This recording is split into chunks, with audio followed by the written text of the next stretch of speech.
Hey guys, tonight we slip back into a world you'd probably rather not live in, but don't worry, you won't actually have to survive it. Imagine this: crooked timber houses leaning into muddy lanes, chickens darting across puddles, and the air humming with flies. You wander those narrow streets, your bare feet sinking slightly into the muck, and there's a whisper moving faster than the wind itself. It isn't just gossip about a neighbor's cow or the price of rye. No, this whisper carries something darker, a sickness creeping closer with every caravan and every breath. And let's be real, if you actually lived here, you probably wouldn't survive this story. So, before you get comfortable, take a moment to like the video and subscribe, but only if you genuinely enjoy what I do here. And hey, while you're at it, drop a comment with your location and the exact time you're love seeing where in the world these midnight journeys find you. Now, dim the lights.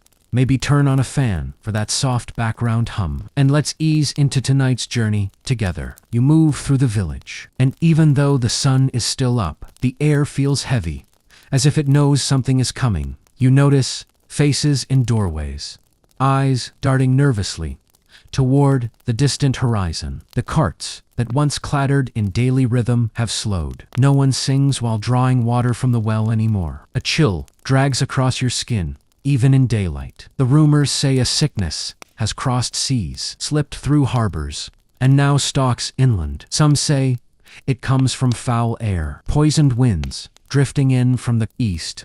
Others whisper about punishment sins piled high enough to break the back of heaven itself. You hear a man insist it's carried by cats, while a woman swears it clings to travelers like dust. No one agrees, but everyone feels it breathing down their necks. You keep walking, and the road grows strangely quiet. The blacksmith's hammer lies cold, as if he abandoned his forge. Bakers no longer shout prices. Children aren't tumbling through the mud, not like before. There's a nervous stillness to the streets, the kind that makes you want to look over your shoulder. Then the first signs appear. A farmer collapses near his cart, his skin pale, sweat shining like wax. His wife screams, clutching at him, but the crowd recoils. The people you know, the ones you greet every morning, suddenly take a step back, as though love itself could be contagious. You see fear slice through the crowd, sharper than any sword. The whispers harden into words. The plague. No one says it loudly, but the word lands heavy enough to silence birds in the rafters. You feel your chest tighten. That one word holds the power to unmake routines, shatter friendships, and turn familiar roads into ghost paths. As night falls, the village feels hollow. Candles flicker in windows, but shutters close quickly, as though light itself has become too vulnerable. You pass a house where laughter once spilled out like warm bread from an oven. Now, the door is barred, and the sound inside is muffled sobs. You hear coughing in the distance, low and wet, carrying on the night air. You find yourself walking faster, hugging your cloak tighter, even though it isn't cold. A dog howls, unanswered, its master gone, or perhaps unwilling to come outside. The village square, usually bustling with barter, now echoes like a cave. It's strange how quickly life rearranges itself. Just a week ago, neighbors traded stories, bread, and gossip. Now, people pass one another with downcast eyes, bodies angled away. Even friends treat each other like strangers, fearing a handshake, a brush of fingers. You feel the sharpness of isolation creep in, not just as silence, but as a kind of invisible wall. The church bell rings once, twice, then a third time. You know what that means. A death. Someone has already been claimed, and though you don't know who yet, the realization strikes you. This is no rumor anymore. The plague is here. You lie awake that night, the thin blanket doing little to shield you from the restless air. Every creak of the timber above your head sounds like a warning. Every cough in the distance makes your heart stutter. Your mind runs in circles.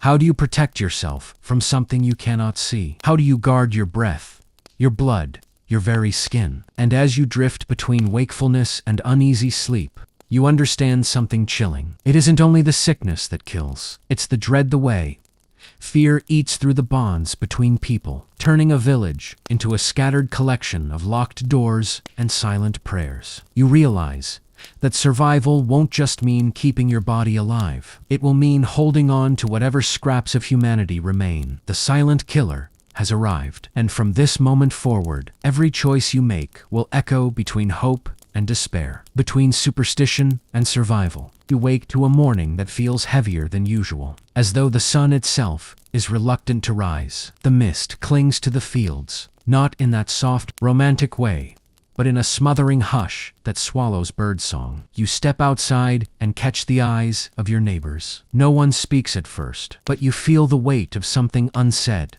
pressing down like a stone on every chest. Then the whispers begin. A woman hurries past with her shawl pulled tight, muttering to another that the miller's boy is coughing.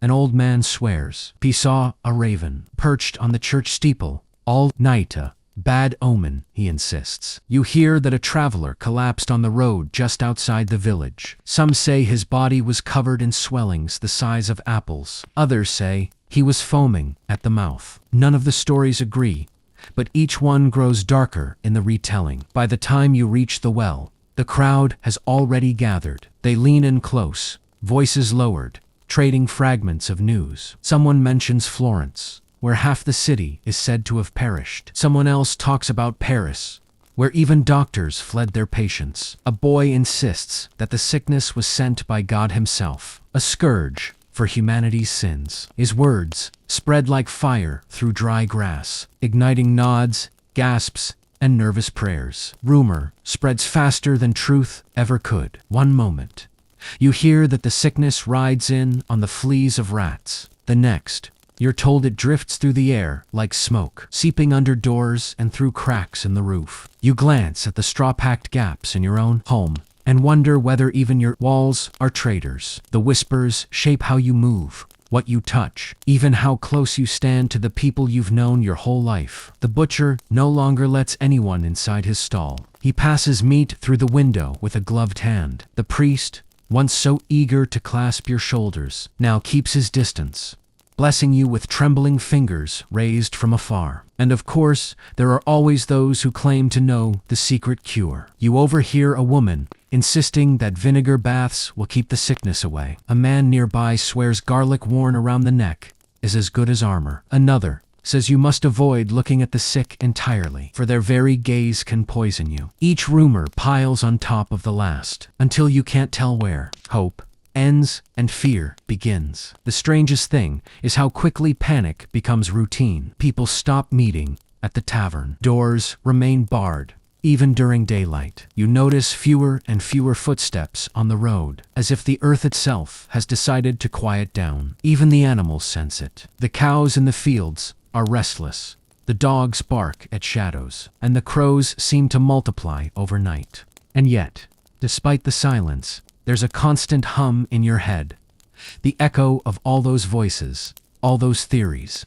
You find yourself repeating them as you work. Don't breathe the air too deeply. Don't touch iron. Don't let cats near the house. Each whisper becomes a kind of charm, even if you don't believe it. Because belief doesn't matter as much as survival. But rumors do more than just feed your fear. They change the shape of your village itself. You notice people drifting apart, not just physically, but emotionally. Friends cross the road to avoid each other. Families barricade themselves inside, unwilling to share bread, water, or even words. Suspicion grows like weeds between neighbors who once trusted each other with their lives. One afternoon, you overhear something new. A man claims the plague only strikes the sinful. He insists that those who live clean, God-fearing lives have nothing to fear. At first, it sounds comforting, but then you realize what it means. If your neighbor falls sick, it isn't just misfortune, it's judgment. Suddenly, every cough, every shiver, every shadow under the eyes becomes a sign of guilt. You can almost feel the invisible walls rising higher and higher, until no one dares to lean on anyone else. As night falls again, the village transforms into a nest of secrets. Candles burn behind curtains. You catch glimpses of figures slipping through alleys, whispering remedies, selling charms, or spreading even wilder tales. Some say the Jews have poisoned the wells. Others point to strangers passing through, convinced they carry death in their cloaks. The whispers breed blame as easily as they breed fear. You lie awake once more, your ears straining for sounds in the dark. Every distant cough, every creak of timber, every restless shuffle of animals feels like a message. You wonder if the rumors themselves are more dangerous than the sickness. After all, they guide your steps, shape your choices, and turn the world you know into something unrecognizable. And in the quiet of your bed, you realize something unsettling. The plague doesn't even need to knock at your door to haunt you. Its shadow has already taken root in your mind, carried not just by rats or air, but by every whisper slipping through the cracks of your village. You notice it first in the way the gates creak shut at dusk. Where once villagers welcomed passing merchants with curiosity and eager bargaining, now they slam doors and drop bolts as soon as they hear a stranger's cart. The watchmen, who used to nap on their posts, suddenly stand alert. Spears angled outward, eyes suspicious of anyone not born within these walls. It isn't just wood and iron that close. Hearts, too, begin to harden. You see neighbors who once swapped bread and milk turn cold overnight. A woman you've shared gossip with for years passes you without a word, clutching her child close, as though your very breath might harm him. It's as though the sickness has already infected the bonds between people, long before it touches their skin. Rumors slither along the locked fences. That family across the lane took in a traveler last week. The cobbler's wife has been coughing. The butcher keeps meat longer than he should. Each whisper is both shield and dagger, cutting ties while pretending to keep everyone safe. And then there are the decisions that weigh heavier than stone. You watch the council of elders debate whether to seal the village completely.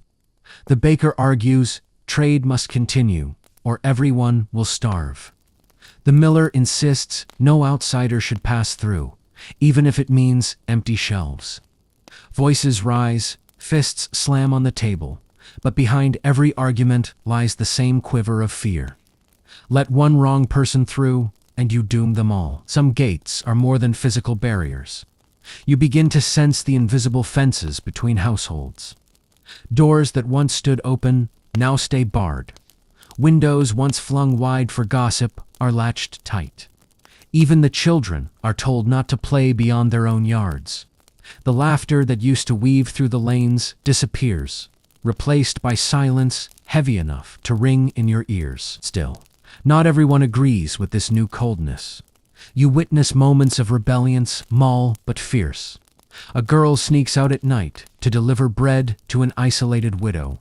A farmer shares his well water despite warnings not to heed. These acts of mercy glow briefly against the gathering dark, but they are dangerous too. You hear the mutters, foolish, reckless. She'll bring death to us all. Compassion itself becomes suspicious. And what of those who already fall sick? You see it play out with your own eyes.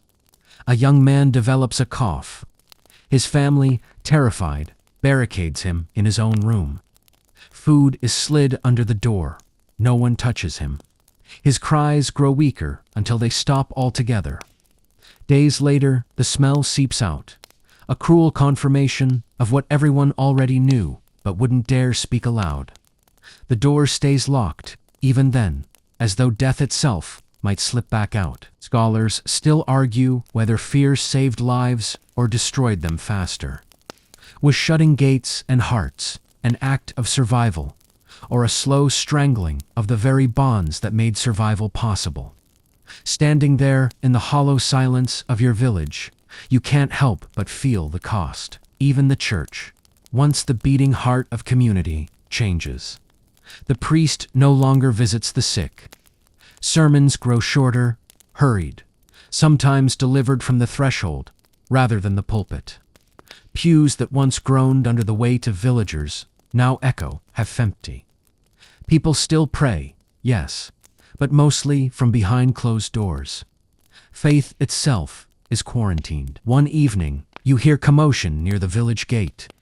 You rush to see a peddler kneeling in the dust, begging to be let in. His cart is piled high with salt, grain, and cloth treasures. You know your village needs desperately. He swears he is healthy, pulls open his shirt to show his skin, his arms, but the watchmen don't move. The villagers behind the gate whisper, argue, waver. Then the decision comes. The gate stays shut. The man slumps defeated as his cartwheels creaked back into the empty road. You feel the sting of hunger tighten your belly even as you watch him leave, knowing you've chosen fear over bread. The sound of barred gates becomes a rhythm of life. At night, the clang of locks echoes across the village like a grim lullaby. You find yourself checking your own door twice, then 3 times, as though wood and iron could truly keep the plague out. And yet, despite all the shutters, all the bolts, the sickness still finds its way in. A cough from the baker's house, a fever in the blacksmith's daughter. You realize then that walls might slow death, but they cannot stop it. Gates may be closed, but the fear inside them grows, festering, multiplying, until every glance, every rumor, every silence feels like another form of infection. It strikes you with sudden clarity. You're not just surviving a plague, you're surviving the unraveling of trust itself. And in some ways, that feels harder to endure than the sickness waiting outside the gates. You hear it first from a neighbor, her voice low and urgent, as though even the sickness might eavesdrop. They say bleeding works, she whispers, eyes wide, drain the poison right out. At first, you laugh it off surely. That can't be true. But when you wander through the village square the next morning, you see a line of people at the apothecary's stall, sleeves rolled up, waiting for their turn with knives, leeches, and bowls. You edge closer and watch a man sit rigid as the apothecary ties a cloth around his arm, slices the skin, and lets the blood pour into a basin. The man winces, but does not cry out. When it's over, his face is ghostly pale, but he nods as though grateful, as though losing blood is the same as gaining life. The logic seems simple enough. Sickness is poison, and poison must be drawn out. You hear people swear it works, that they feel lighter afterward, that their fevers break. And for a moment, you almost believe it. But then you notice the same faces in line again the next day. Paler than before, eyes hollow, lips cracked. The truth is hard to ignore. The cure seems to bleed them dry faster than the plague ever could. Still hope, and people cling to it, even when it cuts them open. You see mothers hold down trembling children, while the village barber, who has suddenly become a doctor, presses leeches against their skin. The fat worms swell and darken as they drink, and when they drop off, the mothers smile faintly, as though the blackness inside their children has been lifted. You almost want to believe it too. Almost. But you also see the aftermath. Men staggering through the streets, too weak to stand after treatment. Women fainting at the well, their lips whispering prayers, even as blood stains their sleeves. Some don't rise at all, their lives leaking away in bowls and rags. You can't shake the thought that the plague doesn't even need to touch. Them desperation is already finishing the job. The most respected healers insist this is the way. They quote ancient texts, speak with authority, point to the humors of the body-blood phlegm. Bilas, if survival can be measured in balance. You hear words like miasma and corruption, spoken with such confidence that doubt feels like blasphemy. And yet, in the corners of your mind, the questions grow louder. If this is truly the cure, why are so many still dying? One afternoon, you pass the home of a wealthy merchant who has hired not 1 but 3 physicians.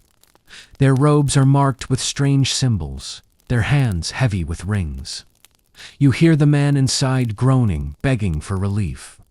The physicians argue in hushed tones whether to cut deeper, whether to apply more leeches, whether to mix in a concoction of vinegar and crushed pearls. You wonder if wealth buys healing or simply more creative ways to suffer. The poorer folk have fewer options, but desperation finds its own methods. You see women cutting themselves in secret, catching their blood in cups as offerings to God. You hear of men who wander into the woods, slice their arms, and smear the trees with their lifeblood, hoping to lure the sickness away. It's madness, yes, but in a world where death hides in every shadow, madness feels no different from faith. Scholars still argue whether bleeding ever saved a single life. Perhaps a lucky few survived by chance and credited the knife. Perhaps the ritual offered more comfort than cure. All you know is that, standing there in the square, watching another neighbor stagger away with blood-soaked rags pressed to her arms, you feel no sense of safety, only the chill of inevitability. And yet, even in this bleakness, there are moments that twist the heart. You recall a father kneeling by his sick son, his hands shaking as he applies the leeches. His eyes glisten with tears, but his voice stays steady. "Be brave, my boy. This will save you." The child whimpers, nods, and clings to his father's sleeve. You realize then that this isn't cruelty. It's love, twisted by fear into something sharp and dangerous. Later that night, you hear the distant cry of someone begging the doctor not to cut any deeper. The sound carries through the narrow streets, lingers in the rafters of your own home, and refuses to fade. You wonder how many more will pay for survival with their own blood, only to find death waiting anyway. Still, the rituals continue.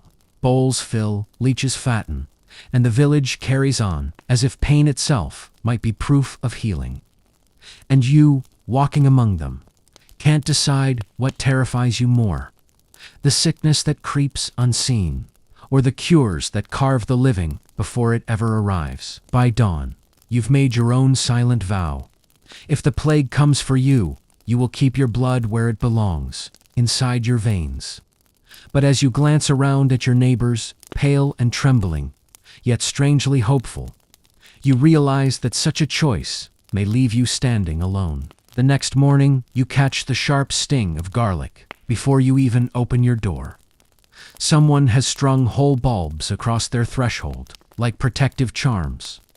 Another neighbor sprinkles vinegar into the dirt, muttering that it will purify the very ground. The air is thick with the Thames of herbs and smoke, as though the entire village has turned into one oversized kitchen trying to outcook death itself. You wander past houses where bunches of rosemary and sage hang from rafters, swaying gently in the wind. Women crush onions into paste, smear it on doorframes, and dab it on their children's necks. Men pour vinegar over coins, tools, even their own hands, convinced that sourness itself wards off the plague. Everywhere you go, ordinary food has been transformed into armor. Garlic becomes the hero of the hour. You hear people swear by a Teton raw, boiled in milk, or tied in knots around the wrist. The sharp smell clings to everyone until even your own breath feels like a pungent shield. You wonder if the sickness will retreat, or if it will simply laugh at your efforts and march straight through. Some cures are stranger still. A woman tells you she places slices of raw onion in the corners of her home, claiming they absorb bad air. Another insists vinegar baths keep the plague from sinking into the skin. You watch as children gag and squeal, dunked into tubs of sour liquid, their mothers nodding solemnly, as though misery itself must be medicinal. Of course, not all remedies are harmless. You see a man grinding herbs into a drink so bitter it makes his lips curl. He insists it will purge sickness from the blood, but within days he is doubled over, too weak to rise. Whether it was the plague or the potion, no one can say. Still, these makeshift protections carry a strange comfort. There is power in doing something, even if it's only hanging time above your bed. You notice the way people speak more confidently after rubbing vinegar on their wrists, the way children laugh when chewing garlic cloves, like candy. Fear feels easier to swallow when seasoned with herbs and rituals. One evening, you walk past the home of the village healer. Her table is cluttered with jars of dried leaves, roots, and powders. She mixes concoctions with careful hands, muttering blessings under her breath. You notice her shelves empty faster than ever, each bundle of sage, each flask of vinegar sold like treasure. For her, the plague has become grim prosperity. And yet, there's always a hint of doubt. You overhear men arguing in the square. One swears by garlic, another by vinegar, a third by rosemary smoke. Each insists his method is the only true safeguard. The quarrel grows heated until fists nearly fly. The irony isn't lost on you neighbors, who once argued over pigs or harvests, now battle fiercely over which seasoning might keep them alive. Scholars still argue whether these humble remedies offered real protection. Perhaps some herbs did ward off fleas. Perhaps vinegar killed a few unseen germs. Or perhaps it was all coincidence.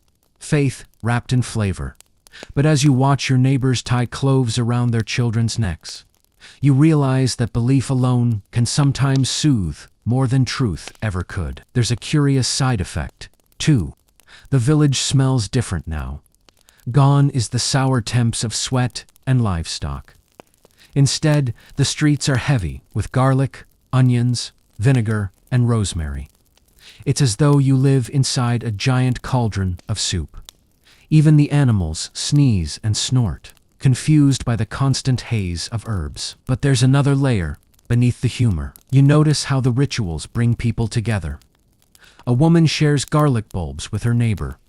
Children gather leaves for rosemary bundles. Men exchange tips on vinegar mixtures like they once exchanged gossip. The plague may scatter families, but in these small acts, a fragile sense of community flickers back to life. One night, you sit by your hearth, chewing a clove of garlic until your tongue burns. Outside, you hear coughing in the distance, carried on the night wind. The smell of vinegar lingers on your hands, sharp and sour. You close your eyes and tell yourself that you're safe, that the herbs and potions will hold the sickness at bay. But deep down, you know the truth. Garlic may sting the tongue, vinegar may sour the skin, rosemary may sweeten the air, but none of them can keep death from knocking.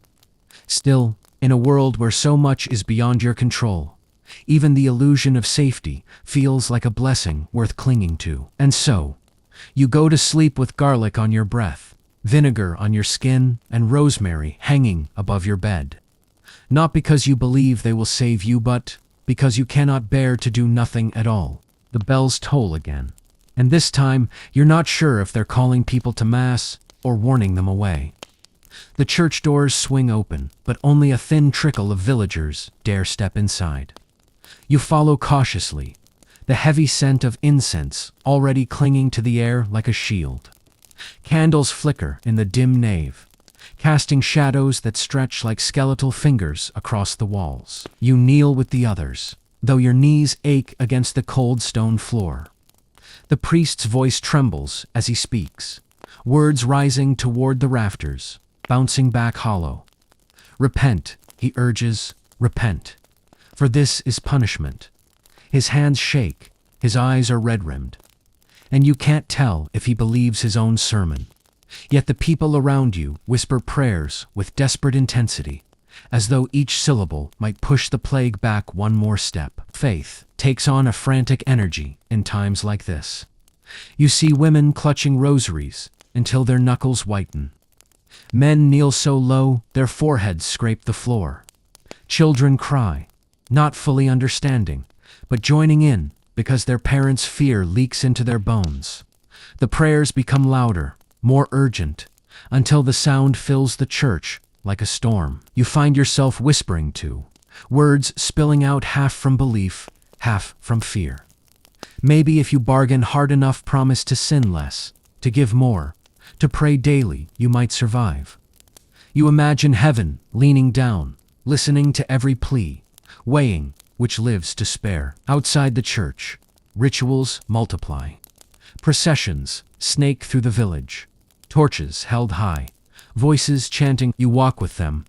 One evening, the flicker of flame lighting, pale, anxious faces. They sing hymns, some tuneless, some ragged, all raw with longing. The smoke drifts upward, as if carrying their prayers directly to heaven. You feel a flicker of unity, of shared purpose, even as the air tastes like ashes. But faith, too, carries shadows. You overhear someone say that only the sinful will die, that the plague is God's cleansing fire. Another mutters that the sickness strikes households who fail to tithe properly. Suddenly, every cough sounds like divine judgment, every death like proof of hidden wickedness. The thought twists inside. You, what sins have you forgotten to confess? What mistakes might damn you in the eyes of heaven? The priest urges fasting, and so families go hungry, believing empty stomachs bring protection. You see neighbors kneeling outside their homes in the pouring rain, begging for mercy with arms outstretched to the sky.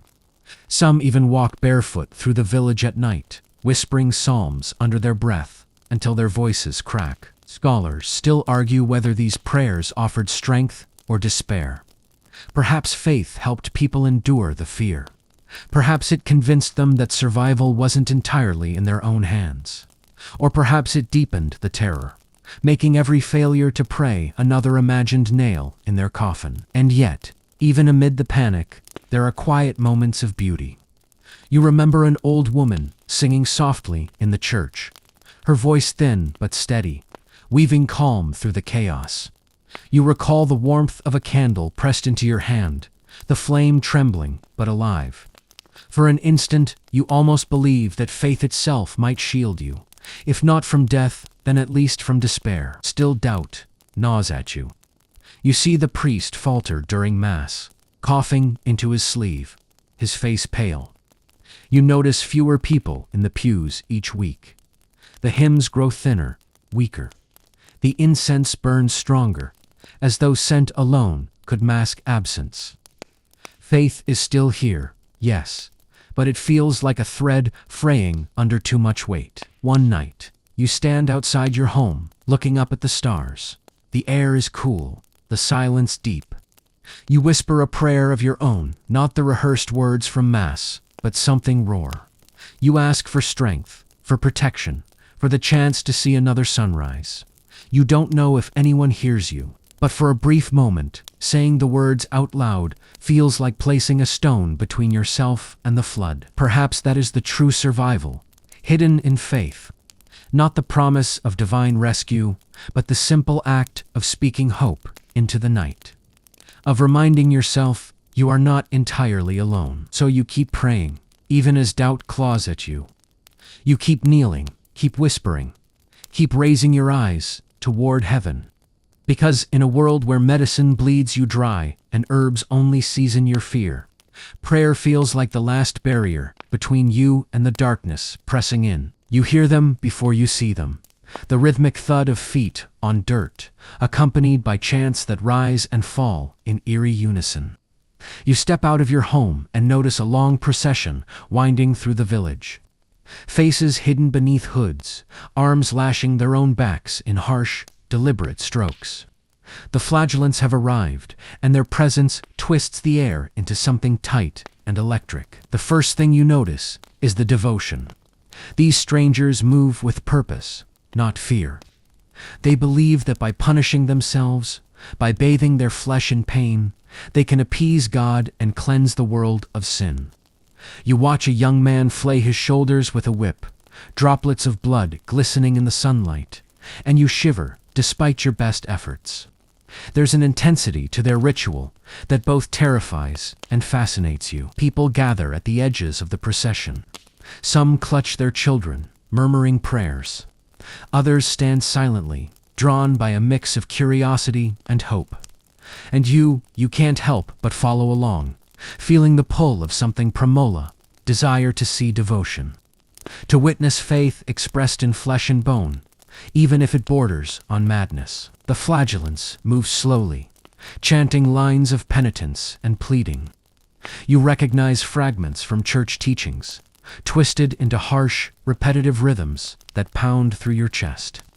Their eyes glint through the hoods, a mixture of fervor and weariness.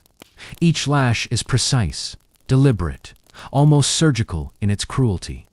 And you feel the echo in your own back, as though the air itself has memory. It's a spectacle, yes, but also a warning.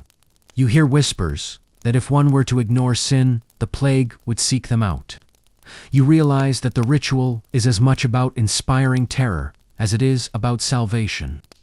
Watching them, you understand that fear and faith have become inseparable. People are no longer safe. Simply by avoiding sickness, they must also demonstrate devotion, publicly, visibly, painfully. Scholars still argue whether the flagellants helped contain the plague or merely heightened panic. Some say the processions spread disease faster than the steps of merchants or wandering rats. Others insist the rituals offered psychological relief, a communal exhale of anxiety, even if it did little else. Standing in the square, you feel both possibilities. The procession calms and unsettles at once, a strange duality that mirrors the village itself. The chants reach a crescendo as the line of flagellants pauses in front of the church. You see one young woman cry out, the whip slicing across her back, drawing a red thread down her skin. The villagers recoil and watch silently. Some pray more fervently. Others avert their eyes, unwilling to witness such pain. And you, somewhere in between, cannot decide whether to look away or lean closer. As if proximity might teach you something vital about surviving this horror. The procession continues, winding through alleys and across open fields, leaving traces of blood on stones, dirt, and hands. You notice that even the most hardened villagers, those who closed doors and bolted windows, are drawn outside. Some joining in, some observing. There's a pull too strong to resist a need, to see penance enacted, to feel connected in the shared terror. Children watch from doorways, faces pale, but eyes wide with fascination. Some mimic the chants quietly, whispering the words as though practice alone might offer protection. You realize the ritual, grotesque as it is, carries lessons for survival lessons, not in medicine or herbs, but in resilience, in ritual, in the ways humans attempt to reclaim control over chaos. You wander alongside the group until dusk, when the torchlight flickers and shadows stretch long across the village. The flagellants finally pause, kneeling in silent prayer, backs slick with blood, voices hushed. The villagers who followed them slowly retreat, the echoes of the chants lingering in their minds. And you, standing at the edge, feel the duality of fear and hope settle in your chest. Some leave quietly, shaken, murmuring to themselves about sins they didn't know they carried. Others, emboldened, murmur prayers they never thought they'd remember. You note how the ritual, though extreme, has done something unexpected. It has reminded the village that survival isn't only about bloodletting or herbs, that there is a space for belief, for purpose, even amidst overwhelming despair. Later, as you return to your home, you notice small signs of change. The air, once heavy with static tension, feels marginally lighter. The villagers, while wary, move with slightly less hesitation. You wonder if the spectacle has shifted the balance knot of the plague, perhaps, but of human spirit. Even in the face of horror, people seek meaning, structure, and communal action, however painful or irrational it may seem. You lie awake that night, thinking of the flagellants and their relentless punishment. You realize that their ritual is both a mirror and a lesson.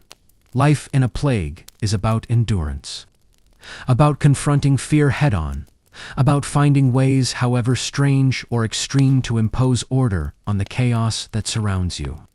And, oddly enough, in observing their suffering and devotion, you feel a flicker of reassurance.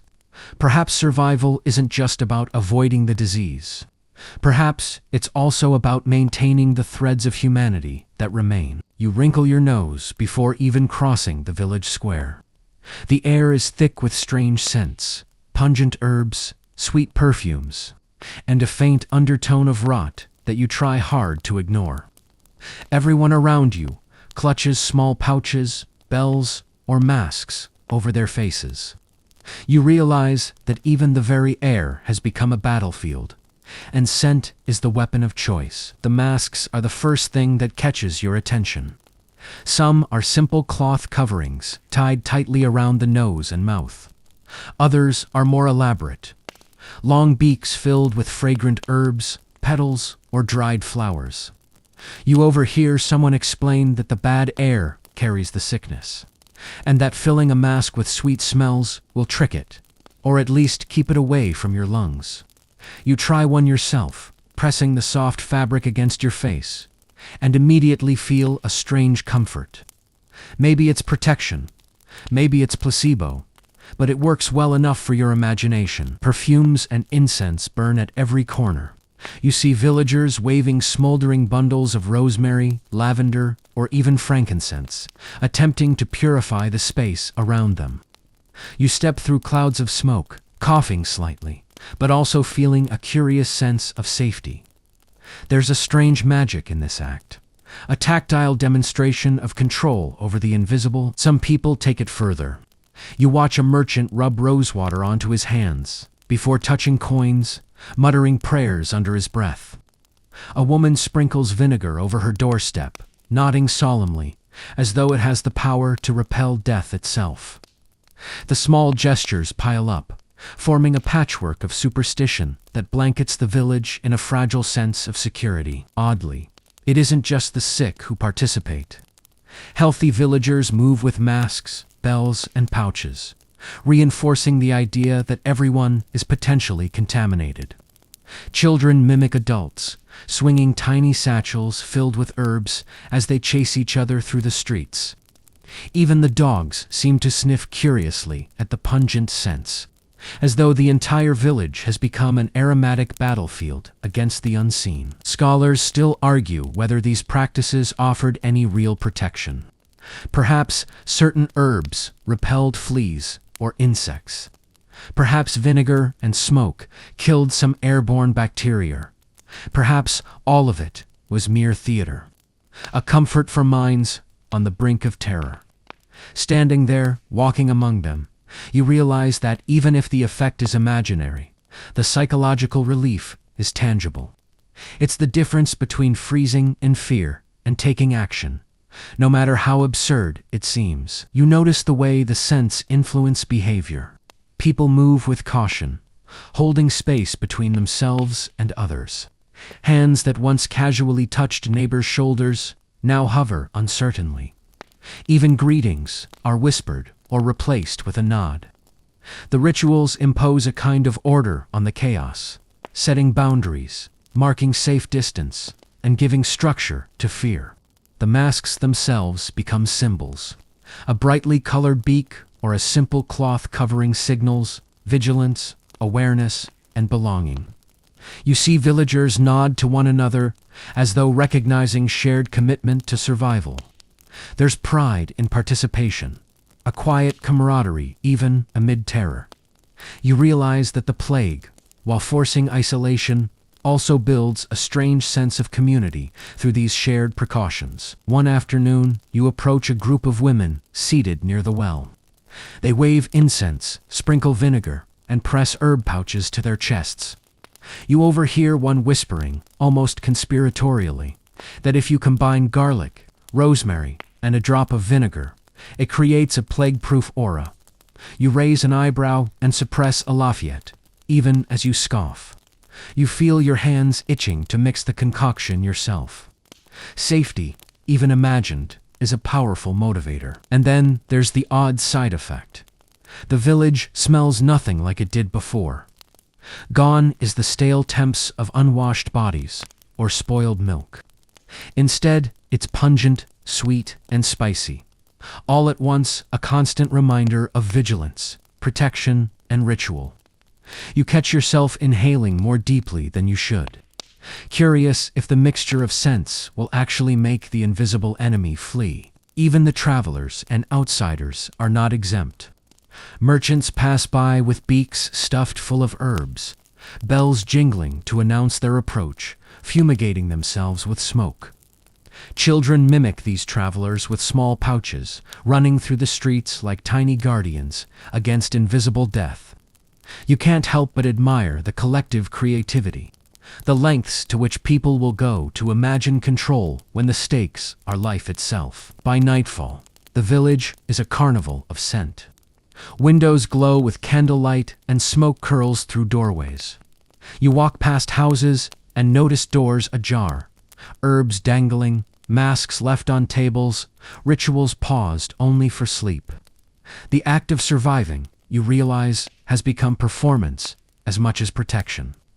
Each gesture mask, perfume, smoke is a declaration. I am doing what I can, and that counts for something. And you, caught up in the swirl of smells, rituals, and whispered prayers, feel a fragile sense of order return. The plague is still out there, invisible, lethal, and terrifying. Yet, through these quirky measures, the village has claimed a small piece of agency. For now, you can breathe a little easier, comforted by the belief that scent, charm, and ritual may at least slow the chaos. You notice it first, in the empty doorways, the windows shuttered against the world. Families vanish into their homes for days, sometimes weeks, leaving only the smallest traces of life. Behind a broom, leaning against a wall, a faint smell of bread in the air, the quiet creak of a swinging door. Abandonment becomes the new normal, and you quickly learn to tread carefully, not just around the sick, but around the spaces they leave behind. In some homes, survival is a matter of improvisation. You watch children gather what they can from pantries left unattended, fashioning small meals from scraps of grain and dried beans. They whisper to each other, sharing tips on which herbs keep the air safe, which corners of the house avoid drafts, and which rooms might hide the most warmth at night. Their resilience astonishes you, tiny sparks of ingenuity against a darkness that threatens to swallow everything. And yet, even in the harshest improvisation, you see acts of mercy. One evening, you catch a glimpse of a young man delivering water and bread to an isolated neighbor across the street. He stays only briefly, leaving the tray at the doorstep before retreating into the shadows. You realize that kindness is a form of courage, and in this plague-stricken world, courage is rarer than gold. Some families choose isolation differently. You see entire households sealing themselves off, hanging signs that warn of sickness, leaving buckets of water and bowls of food outside the door for anyone brave or foolish enough to approach. You notice how this form of separation both protects and punishes. People are safe from infection, yes, but also from human touch, from comfort, from the laughter that once made life bearable. Fear dictates much of daily life now. Even the most basic interactions are governed by caution. Villagers pass each other quickly, hands held behind backs or over mouths. Conversation is minimized. Gestures replace words. You catch yourself doing the same, wary of leaving even a shadow behind that might carry contagion. In a strange way, avoidance has become an art form, a skill necessary for survival. The elderly are most affected. You witness grandparents left with little more than a blanket and hope. Their neighbors hesitate to enter, even to offer simple comforts, fearful of contracting the disease themselves. And yet, some caretakers risk their own safety, showing the quiet heroism of survival. You watch one woman slip a pot of broth under a door, retreating before anyone notices, her face a mask of determination and terror. Scholars still argue whether these acts of isolation prolonged life or merely delayed the inevitable. Perhaps some households escaped infection entirely. Perhaps others, left without care, succumbed faster. Standing among the abandoned homes, you realize that human survival is not a simple equation of sickness, and cure it is also a measure of ingenuity. Fear and compassion balanced against desperation. Children adapt in ways that astonish you. They invent games in empty courtyards, fashioning toys from broken wood and scraps of cloth. They learn to cook with minimal ingredients, forage quietly, and care for one another with a silent understanding of danger. In their laughter, muffled though it may be, you sense a stubborn pulse of life. Even as death stalks the village, the youngest refuse to let it consume everything. Some improvisations are grim. You hear whispers of small gardens tended in hidden corners, tiny plots planted in hope that crops might sustain the household if markets fail. You notice barrels of rainwater collected discreetly, enough to survive a week or more without venturing out. Every action is calculated, a silent negotiation with the invisible threat pressing in from every side. And then there are those who choose neither abandonment nor isolation. You glimpse a family who has barricaded themselves inside, but still leaves the door open just slightly, enough for neighbors to exchange bread, herbs, or news. These acts carry enormous risk, but they also preserve a fragile sense of humanity. You realize that survival is not only about avoiding death, it is also about holding on to connection, however dangerous it might be. By nightfall, the village streets are almost unrecognizable. Once bustling squares are empty. Fires burn behind closed doors, smoke curling skyward, a faint reminder of warmth and life inside.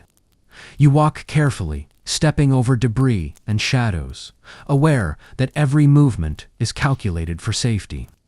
The balance between fear and survival has become instinctive, second nature, shaping the very way you move, think, and breathe. In these quiet moments, you begin to see patterns. You notice which houses are abandoned permanently, which survive through ingenuity, and which cling to rituals or superstition for strength. The plague does not act evenly. It follows not only biology but human choice, exposing weaknesses in preparation, courage, and compassion alike. And yet, despite the constant threat, you see glimmers of hope. The smallest gestures, leaving bread on a doorstep, guiding a lost child back home, sharing herbs, become lifelines. In this environment, survival is as much about clever improvisation and quiet heroism as it is about avoiding infection. You understand that the human spirit, however battered and fearful, can adapt in ways both simple and profound. By the time you retreat to your own home, night has fully descended. You close your shutters, gather your few comforts, and reflect on the strange mixture of abandonment, ingenuity, and quiet mercy you've witnessed. In a world hollowed by fear, every small act of care or cunning feels monumental. By now, you've noticed a curious rhythm to the village, the ebb and flow of work, fear, and superstition. Even as death hovers just beyond the door, daily life continues, stubbornly refusing to surrender entirely. People tend fields, grind grain, and bake bread with a strange mixture of urgency and caution, as if each chore is both survival and ritual. You wander past a small farm, where a family tends the animals with meticulous care. They speak in hushed tones, moving slowly to avoid stirring dust or upsetting livestock. You notice that even feeding a chicken has become strategic, every action measured, every step deliberate. A slip, they believe, could expose them to the plague or disrupt the fragile balance of their home. You can't help but marvel at the ingenuity born from fear. Food takes on a new significance. You see women drying herbs in the sun, crushing them into powders, and storing them carefully in jars. Garlic hangs from beams, onions are chopped and distributed, and vinegar is poured into every corner. Every meal is prepared not only for sustenance, but as a form of protection. You watch a man carefully dip his spoon into soup, murmuring a prayer for safety. It's no longer just cooking. It's survival disguised as habit. Trade has not disappeared entirely, but it has transformed. You observe merchants leaving goods on carts outside village gates, coins exchanged with long sticks or through cloths. There is negotiation, yes, but also a careful dance of distance, each interaction rehearsed to minimize risk. Even this small commerce becomes a testament to human adaptability. We find ways to connect, exchange, and survive, even under threat of death. Some villagers have turned superstition into strategy. You hear about people carrying charms, reciting protective prayers, or sprinkling vinegar and herbs over doorways. Some claim these measures repel the plague itself. Others treat them as psychological armor. You try not to scoff after all. In a world where certainty has vanished, belief itself becomes a tool for survival. Curiously, children learn quickly. You notice them imitating adults, using herbs, carrying small pouches, or bowing in ritualized gestures. They whisper instructions to one another about which areas to avoid, which alleys are safe, which foods to eat. Their innocence blends with ingenuity, creating a new kind of survival instinct, one that seems instinctual rather than taught. Watching them, you understand that adaptation isn't limited to adults.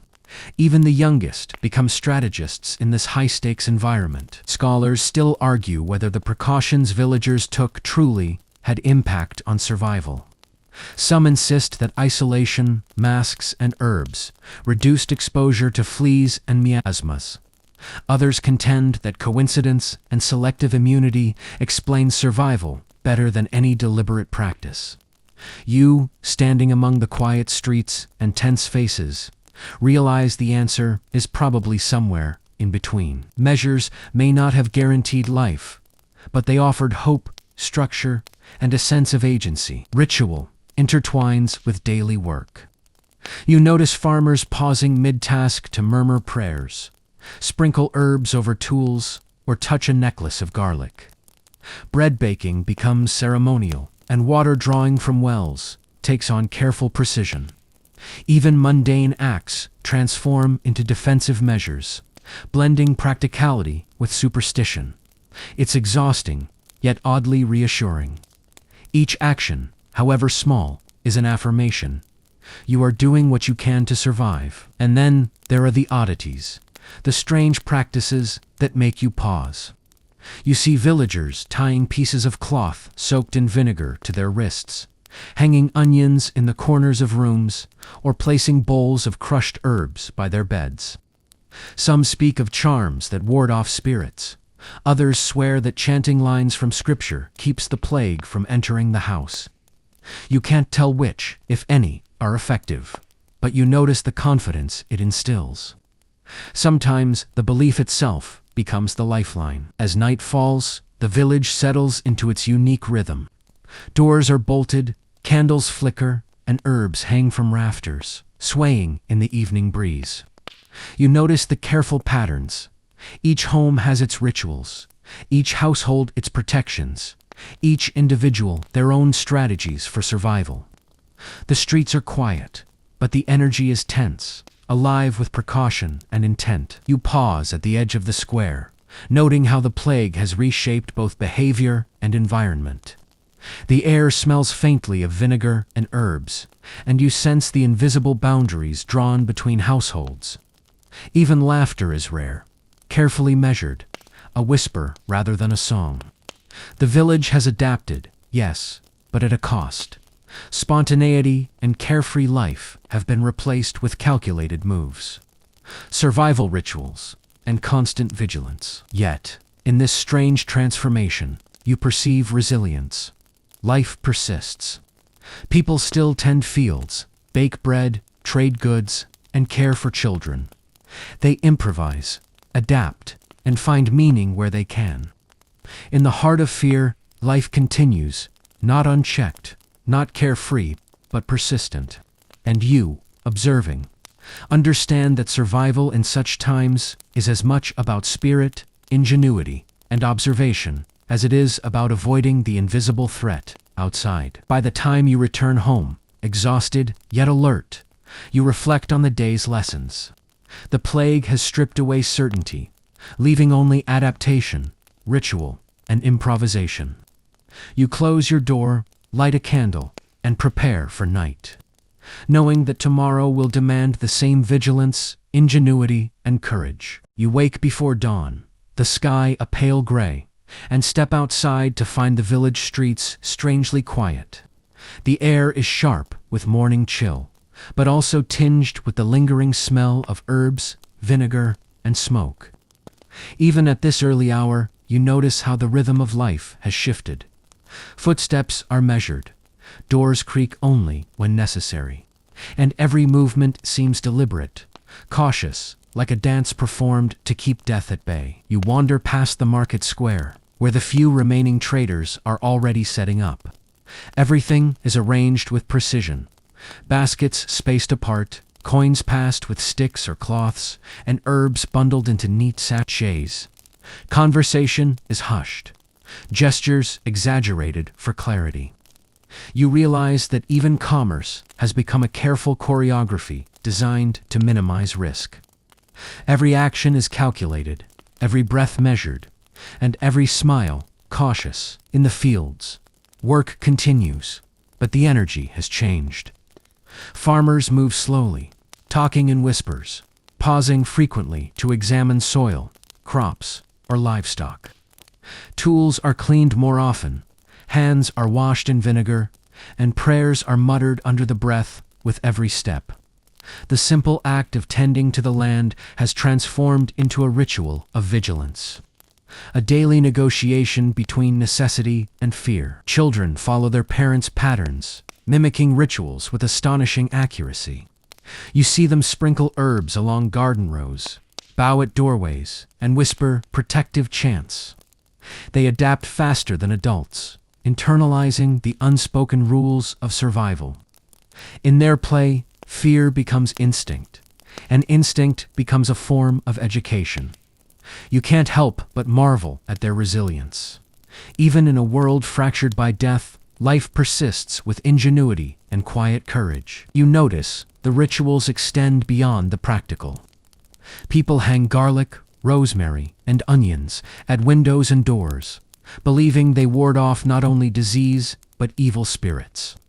Bells jingle as they pass from house to house, announcing movement and offering reassurance. Vinegar is sprinkled on floors, walls, and door frames as a protective measure. Each act, though rooted in superstition, becomes a shared language of survival, a subtle agreement that everyone is doing what they can, even if the effect is uncertain. Some measures are more extreme. You hear stories of households completely sealing themselves in, leaving food outside and water in barrels to minimize contact. Others construct makeshift barriers with wood and straw, leaving only narrow openings for necessary exchanges. Even the bravest villagers exercise caution, aware that proximity can be deadly. You start to understand that survival in this environment is not only about medicine, but about strategy, observation, and restraint. Scholars still argue whether these behavioral adaptations truly slowed the spread of the plague, or merely offered psychological comfort. Perhaps isolation, ritual, and distance reduced exposure to fleas or contaminated goods. Perhaps the benefits were mostly mental, giving people a sense of control amid chaos. You feel the truth is somewhere in between. The rituals and precautions may not guarantee life, but they structure fear into manageable forms. You pause by a well, watching as women carefully draw water, dipping buckets slowly and muttering prayers. Their movements are deliberate, almost ceremonial. Men crouch near their carts, blessing tools before work. Children imitate these behaviors, whispering instructions to one another. Even in mundane tasks, ritual and superstition overlay practicality, providing a framework for action and, perhaps, survival. Food, too, has become ritualized. Bread is baked with prayers. Herbs are crushed and sprinkled, and meals are distributed with care to reduce contact. The very act of eating has transformed from necessity to ceremony. Each morsel a talisman, each sip of water a cautious measure against invisible danger. You notice how these small rituals offer comfort, structure, and a subtle sense of agency. By midday, the village seems to exist in a delicate balance. Activity continues, but only under constant vigilance. Conversations are hushed, footsteps measured, and every gesture evaluated for risk. Fear dictates behavior, yet life persists, stubborn and adaptive.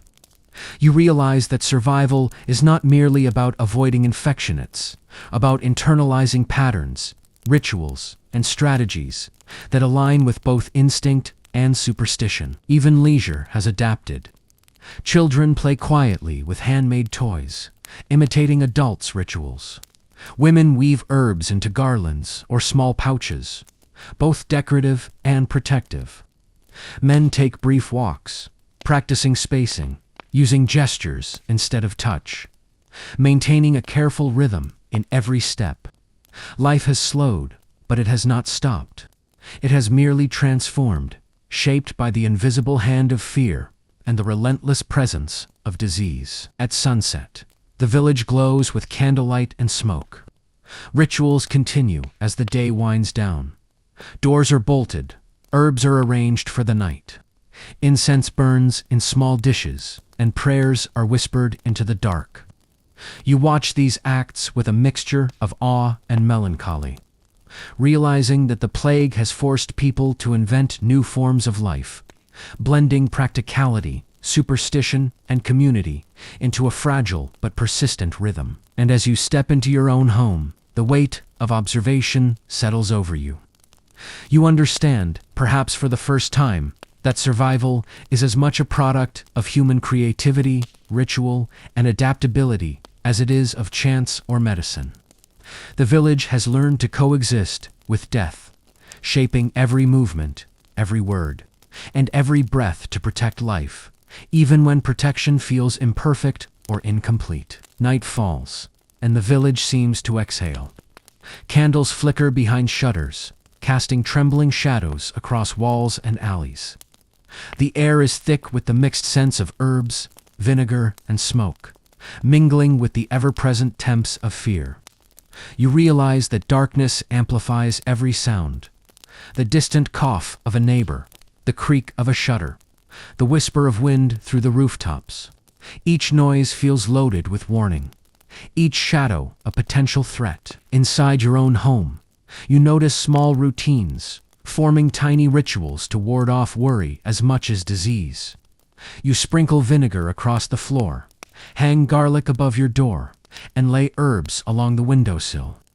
You light candles in corners, muttering soft prayers as the flame dances. Even the act of preparing for sleep becomes a ritualized defense, a subtle acknowledgement that survival is as much mental as physical. Outside, some villagers walk the streets, carrying lanterns or chanting prayers softly. You notice that even those who are ostensibly alone engage in protective acts.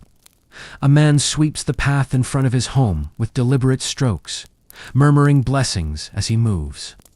A woman steps out to place a dish of herbs on the doorstep for a neighbor. Each gesture is small, but in the darkness, it glows like a lifeline. The night is also when rumors move fastest. You hear whispers of sickness spread by the wind, of cursed families, of miraculous escapes. Some believe that the plague attacks those who fail to pray enough, while others insist it targets the greedy or the sinful. You realize that in the absence of certainty, imagination fills the void. Fear and rumor become companions, shaping behavior as surely as herbs or isolation ever could. Some take extreme measures. You see households sealing windows with cloths, stacking furniture to prevent anyone from entering, and leaving small offerings outside in case spirits or sickness approach.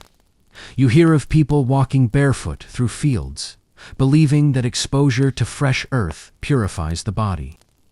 Children, naturally curious, Mimic these behaviors with solemn determination, turning survival into a complex blend of superstition, creativity, and instinct. Scholars still debate whether nighttime precautions had any real effect on survival. Perhaps isolating oneself during dark hours did reduce exposure to fleas or the environmental vectors of disease. Or perhaps these acts were more symbolic, a way to impose structure and meaning on a world gone unpredictable. You feel the answer is probably both practical protection intertwined with psychological reassurance. You wander past a small shrine set up in a corner of the square. Candles burn around a carved statue, incense curls upward, and herbs hang from the surrounding posts. You see villagers kneeling here, some whispering prayers, others pressing small tokens or pouches into the ground. The shrine becomes a focal point, a convergence of faith, superstition, and communal effort. Even in isolation, the human need for connection, for shared ritual, persists. The night is also when creativity shines in unexpected ways. You watch as a mother teaches her child to fold herbs into tiny bundles, reciting protective chants as she works. The child's eyes sparkle with concentration, pride, and perhaps a flicker of hope. In these quiet moments, ingenuity and survival intersect. The act of making, of preparing, becomes both a distraction and a form of control against a threat that seems limitless. And then there's the quiet horror that persists alongside these acts. You hear coughing, distant but persistent, carried on the wind like a reminder. You know that no matter how many herbs, candles, or rituals are employed, the plague still hunts, invisible and relentless. You feel the tension coiling in your chest, the balance between precaution and inevitability, hope and despair. You notice how behavior shifts subtly under darkness. Neighbors move more carefully, even silently. Footsteps are lighter, gestures slower. Doors are checked repeatedly. Every creak or rustle is scrutinized.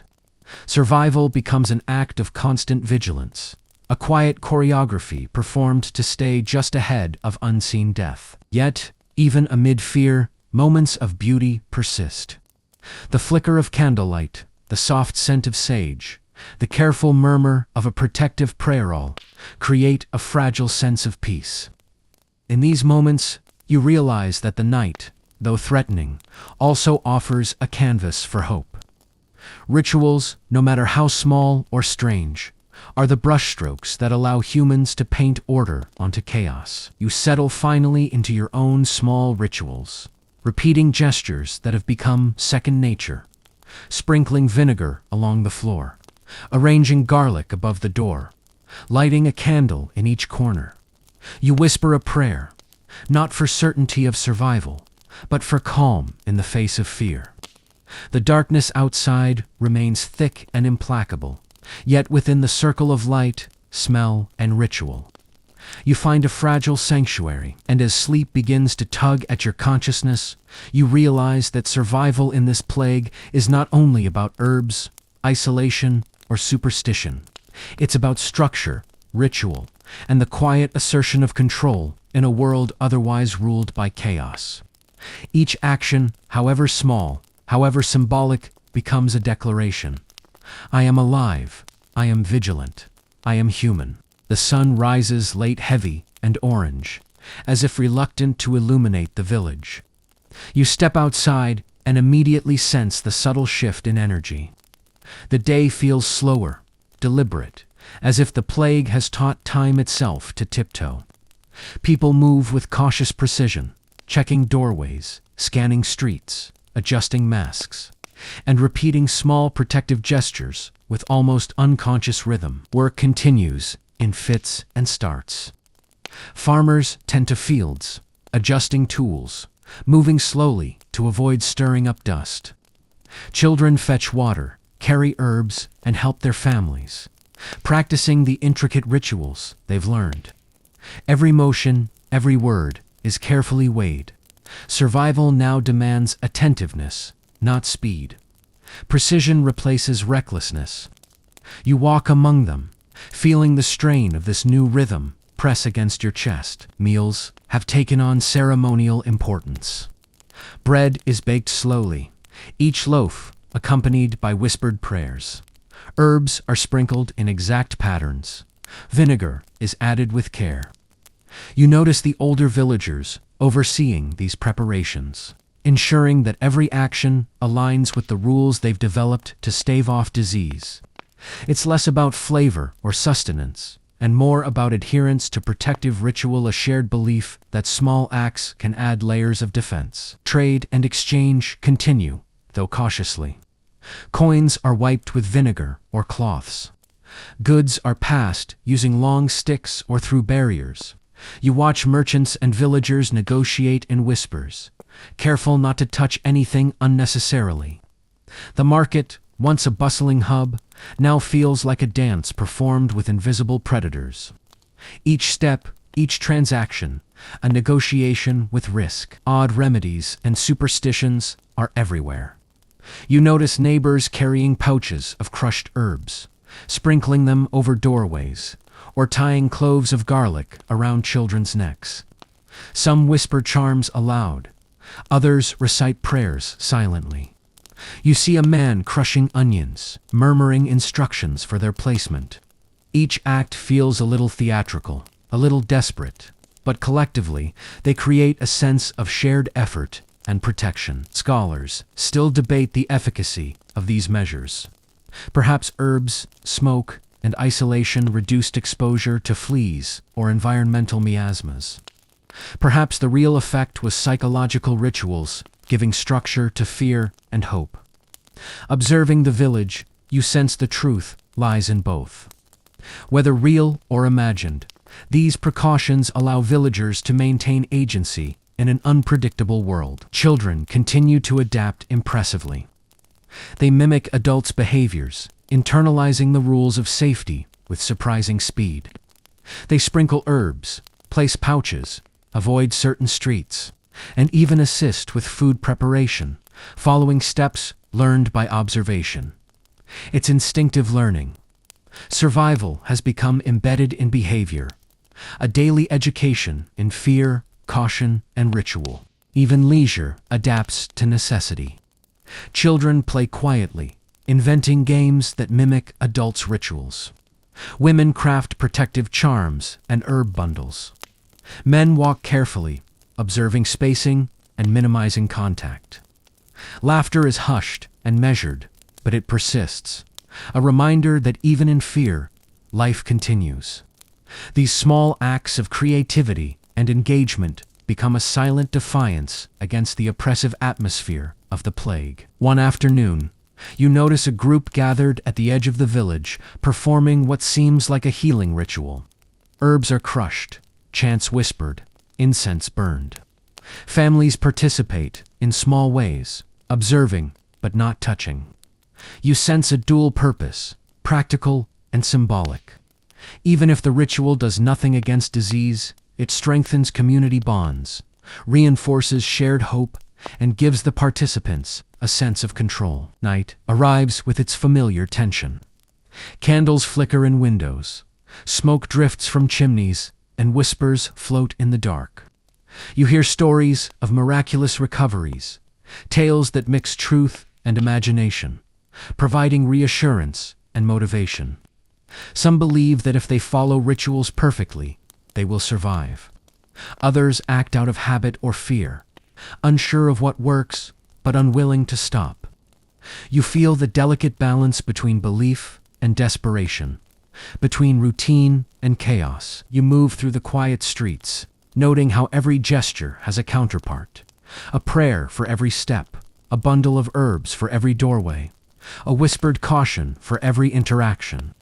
Ritual, superstition, and practical measures are inseparable. Life has become a mosaic of habits designed to protect, soothe, and structure existence in the shadow of death. Scholars still argue whether these behavioral patterns truly influenced mortality. Some insist they did, others claim they merely structured fear into manageable forms. You realize the argument matters little here. What matters is the resilience, the ingenuity, and the sheer adaptability of human behavior. People find ways to act, to hope, and to survive, even if the outcome remains uncertain. As night deepens, you settle into your own home. Candles flicker, herbs hang above doors, and the faint aroma of vinegar lingers. You reflect on the day's lessons: adaptation, ritual, observation, and small acts of care are as crucial as medicine or avoidance. Survival is a complex weave of human behavior, fear, and creativity. Each decision, no matter how minor, contributes to the fragile rhythm of life that persists, despite relentless threat. You wake to another gray morning, the sky heavy with clouds, and the air carrying that familiar Thames of herbs and vinegar. The village has settled into a strange, careful rhythm. Movement is deliberate, conversations hushed, and every gesture tinged with caution. Even the wind seems measured, rustling leaves without startling anyone too much. Survival has become a matter of choreography, each action following unspoken rules, learned through fear and observation. You step into the square and notice a few traders arranging herbs and potions with meticulous care. Coins are exchanged through cloth or with sticks, minimizing contact. A small child, her face partially hidden by a mask, watches the transactions with wide eyes, learning the nuances of risk and reward in a world ruled by disease. Observation, you realize, is as vital as action. Each person moving carefully is both teacher and student, passing down survival instincts in subtle, unconscious ways. Food continues to dominate thought and ritual. You watch villagers prepare bread, layering herbs and sprinkling vinegar in measured amounts. Even water collection has become ceremonial, each bucket carefully dipped and lifted, a prayer whispered before every sip. You notice older villagers overseeing these acts, correcting techniques, offering advice, and ensuring that precaution is practiced consistently.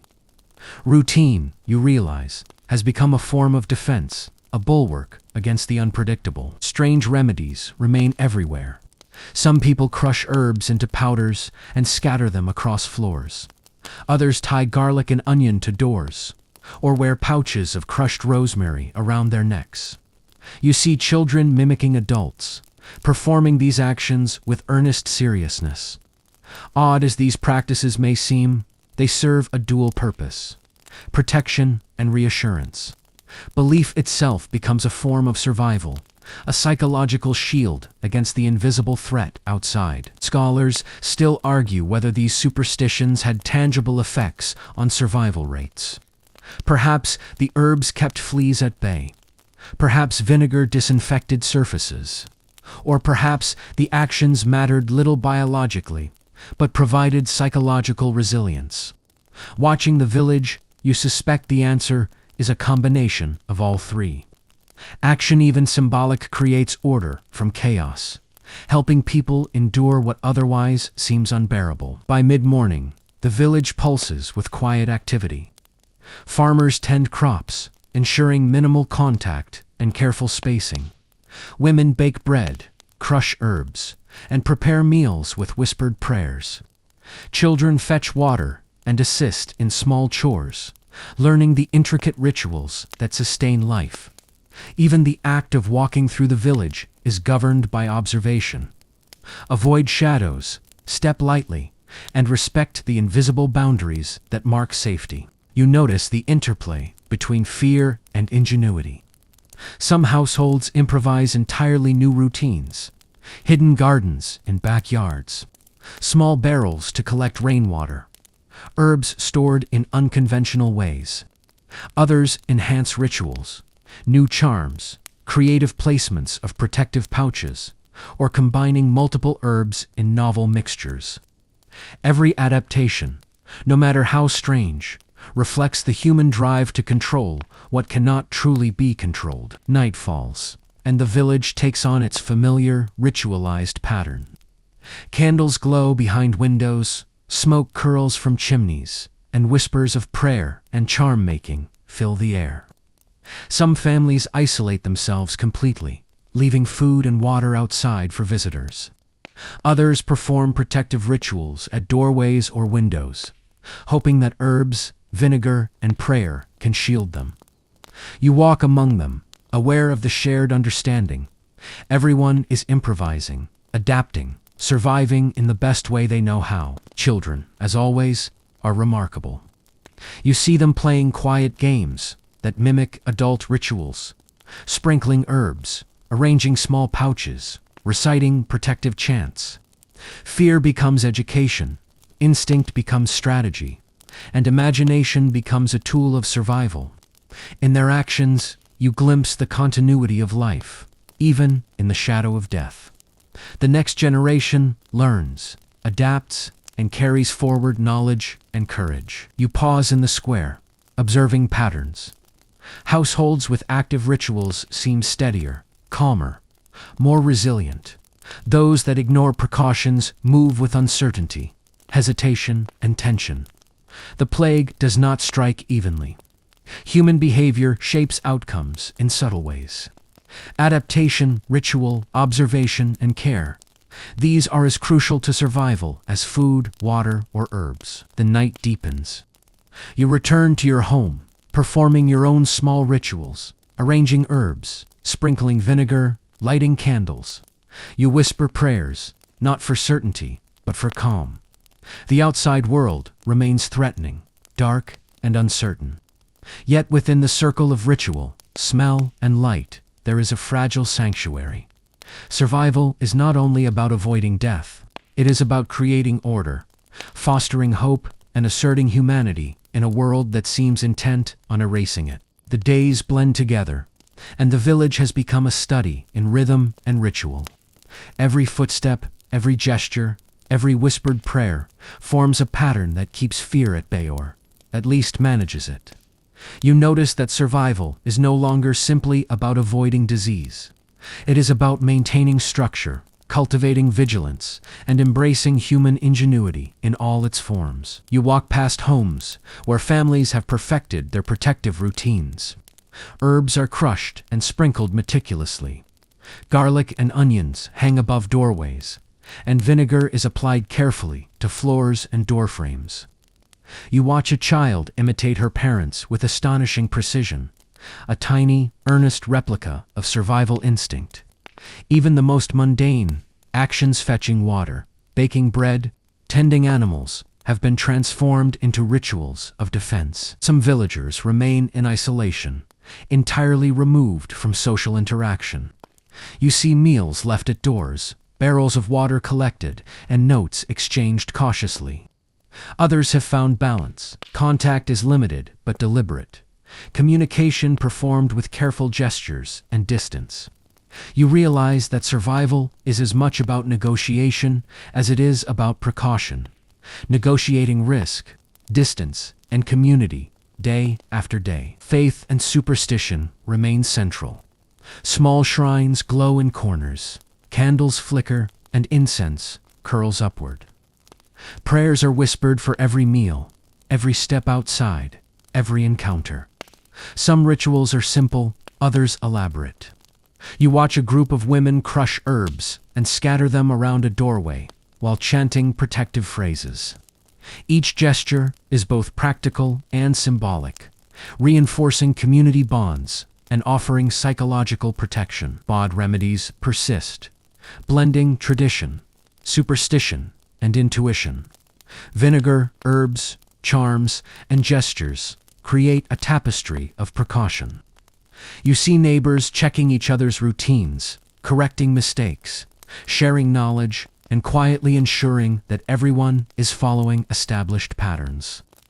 Community oversight has become a survival mechanism, a network of vigilance that reduces risk and strengthens resilience. Scholars still debate whether these measures were biologically effective or primarily psychological.